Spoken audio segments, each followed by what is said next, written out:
guys, and welcome again to Silly Sid 123.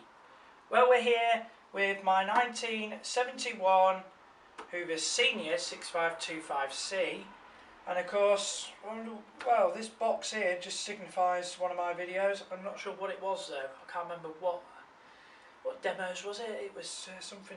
Was it Cocoa Pops demo? No, it was. Oh, what was it? What was it?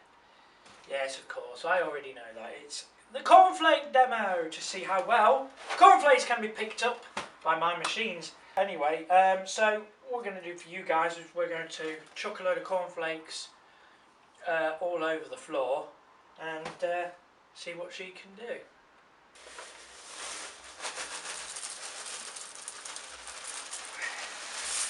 Oh, well, that's gone well, didn't it? Oh well, a bit more for the bag, I guess. A bit more of a better demo. Never mind. Right, okay guys, here we go. Nice little cornflakes. I'll zoom in on this.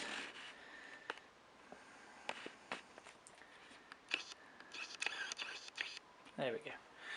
Okay, let's see how she performs.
Well, there we go, my YouTubers. Thanks for watching. Yes, disappointing results. Disappointing results. Not only was she shoveling the cornflakes, but she was chucking them out the back. And of course, I had to sweep up all this at the back here. So, yeah, unfortunately, that is a fail. As you saw, suction's still great. Brilliant machine, but just failed at the cornflake demo. So, if I were you, if you've got this machine, and you have a spill of cornflakes, you will decorate one of your back rooms with cornflakes if you decide to pick them up with this. So yes, there we go, my YouTubers. Hope you've enjoyed. Like, subscribe and enjoy my videos. Thanks for watching, and we'll see you soon.